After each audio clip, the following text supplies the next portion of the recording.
టీడీపీపై కేంద్ర మంత్రి Kishan Reddy hot comments చేశారు. బీఆర్ఎస్ కాంగ్రెస్లది అవినీతి పాలనే అంటూనే టీడీపీని కూడా ప్రస్తావించారు కిషన్ రెడ్డి. తెలంగాణలో కాంగ్రెస్ పాలన టీడీపీ అవినీతి తరహాలోనే ఉంది అని విమర్శించారు. కిషన్ రెడ్డి వ్యాఖ్యలు రాజకీయ దుమారానికి తెరలేపాయి. 2 సంవత్సరాలుగా కాంగ్రెస్ పార్టీ చూస్తాం. కాంగ్రెస్ పార్టీ కూడా తెలుగుదేశం లాగానే గత అదేవిధంగా టీఆర్ఎస్ పార్టీ లాగానే ఈరోజు పరిపాలన చేస్తా ఉన్నారు. అందుకే మనం ఈరోజు తెలంగాణ రాష్ట్ర రాజకీయాలను దృష్టి పెట్టుకొని ఈ రాష్ట్ర రాజకీయాలలో ఒక అవినీతి రహితమైనటువంటి పరిపాలన, ఒక సమర్థవంతమైనటువంటి పరిపాలన, నరేంద్ర మోడీ గారి నాయకత్వంలో డబుల్ ఇంజన్ ప్రభుత్వం ఈ తెలంగాణలో రావాల్సినటువంటి అవసరం ఉంది. 2 సంవత్సరాలుగా కాంగ్రెస్ పార్టీ చూస్తాం.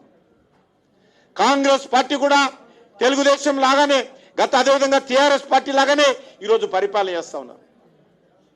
అందుకే మనం ఈరోజు తెలంగాణ రాష్ట్ర రాజకీయాలను దృష్టి పెట్టుకొని ఈ రాష్ట్ర రాజకీయాలలో ఒక అవినీతి రహితమైనటువంటి పరిపాలన, ఒక సమర్థవంతమైనటువంటి పరిపాలన, నరేంద్ర మోడీ గారి నాయకత్వంలో డబుల్ ఇంజన్ ప్రభుత్వం ఈ తెలంగాణలో రావాల్సినటువంటి అవసరం ఉంది.